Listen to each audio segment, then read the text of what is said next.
The Acari thus produced lived generally until after the first frost, which was invariably fatal to them. In a later experiment, Cross succeeded in producing an acarus in a closed and airtight glass retort filled with an electrified solution, one wire being led in through the wall of the retort and the other through a cup of mercury at its peak. The solution was a silicate one, prepared as for the first experiment, and was put in hot. On connecting up the battery, an electric action commenced. Oxygen and hydrogen gases were liberated. The volume of atmospheric air was soon expelled.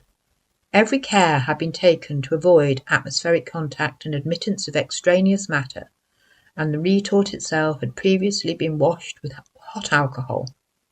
This apparatus was placed in a dark cellar.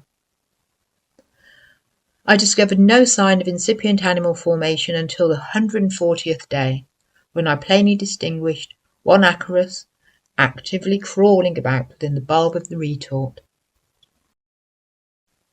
I found that I had made a great error in this experiment, and I believe it was in consequence of this error that I not only lost sight of the single insect, but never saw any others in this apparatus. I had omitted to insert within the bulb of the retort a resting place for these acari. They are always destroyed if they fall back into the fluid from which they have emerged. It is strange that in a solution eminently caustic and under an atmosphere of oxyhydrogen gas, one single acarus should have made its appearance. Cross also succeeded in producing acari in an atmosphere strongly impregnated with chlorine. But while these assumed the form of perfect insects, and remained undecomposed until after the apparatus was taken apart over 2 years later, they never moved or showed any signs of life. His experiments were repeated and extended by another enthusiastic amateur, Weeks of Sandwich, who took a number of precautions to ensure, as far as possible, that no animal life was present at the start of the experiments. For example, he baked his apparatus in an oven, used distilled water, filled his receivers, inverted over mercury troughs with manufactured oxygen instead of air, and superheated his silicate solutions. After about 1.5 years of electrification, acari invariably made their appearance. Control experiments made in exactly the same manner and with the same apparatus, but omitting the electrical current, gave uniformly negative results. No acari appeared. He also made quantitative experiments and found that the number of acari electrically produced varied roughly with the percentage of carbon in his solutions. Weeks' experiments, although most intelligently conducted, seem to have attracted little attention. He communicated a summary of his results to the Electrical Society, but does not appear to have published a complete account of them. In view of the precautions he took, it is interesting to note that at the height of the Cross furore, no less an authority than Michael Faraday stated in a paper read at the Royal Institute that similar appearances had presented themselves in the course of his own electrical experiments, but he was doubtful whether they should be regarded as a case of production or revivification.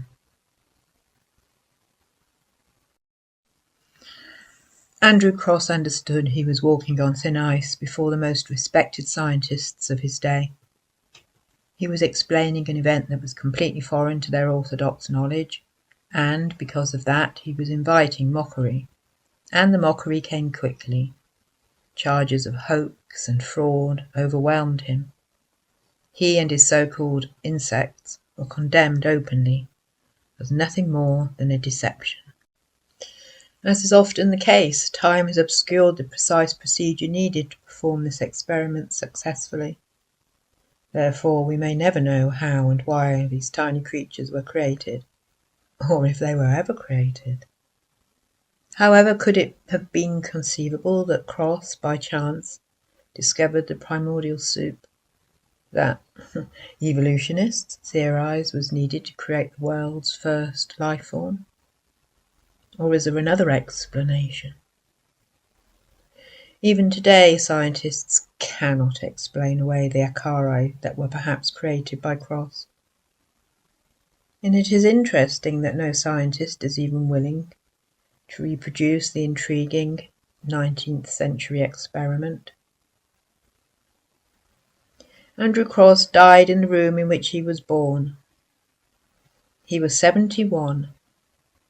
For many years he lived the life of a recluse, shut off from society, shunned by his neighbours.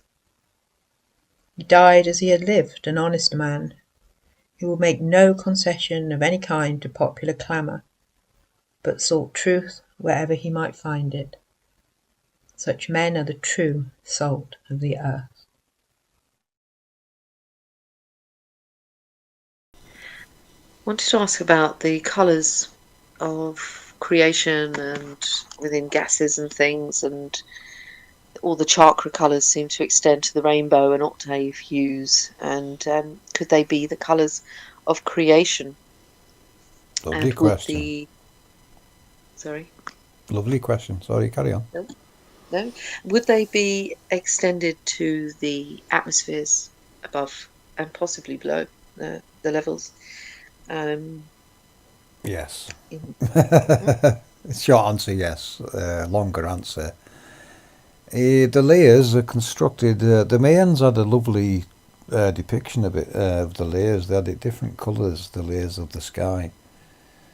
And that would, to me, relate to the gases of those layers. Because, this is what creates our layer system. RDD comes into this. It's the pressure of the halos that creates those layers, and each layer is going to have gases of different colours, and some of them are, some of them don't have a colour. So are the colours of creation? Yes, and there's more than you see with the rainbow. They're just the ones visible in our spectrum. What the mainstream are calling black holes are what's outside of our spectrum is what they're really looking at. We've got a narrow spectrum of vision, and we only see so many colours in it. But there is more beyond on each side of that spectrum that we can't see but have to exist. This is what they're calling black holes, and this is the kind of thing they're really researching. What else is this technology creating other than what we can see from these 7 colours? Okay. So with how are we all connected?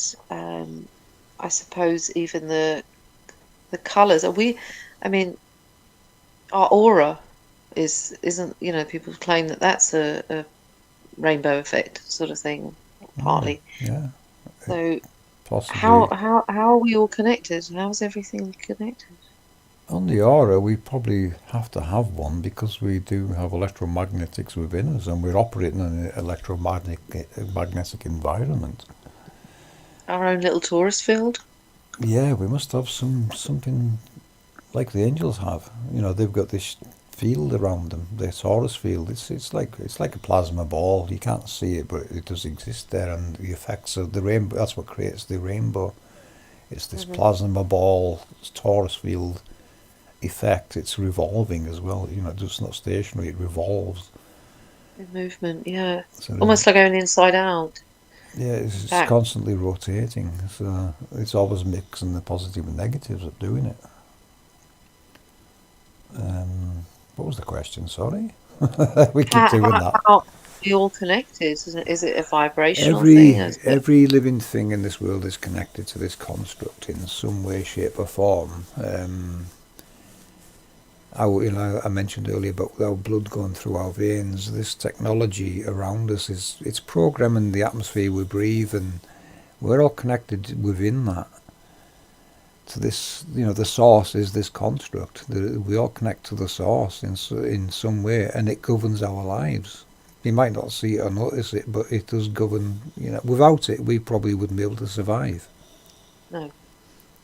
I can't see the human race surviving. Well, most races surviving without this technology's processes running.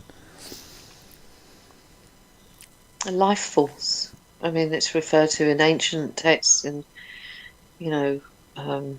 Reiki and things like that. It's universal force, life force. So that's the current of electromagnetism. It's electromagnetism that's governing us, isn't it? It's all around us. And that's the colours of electromagnetism is your rainbow.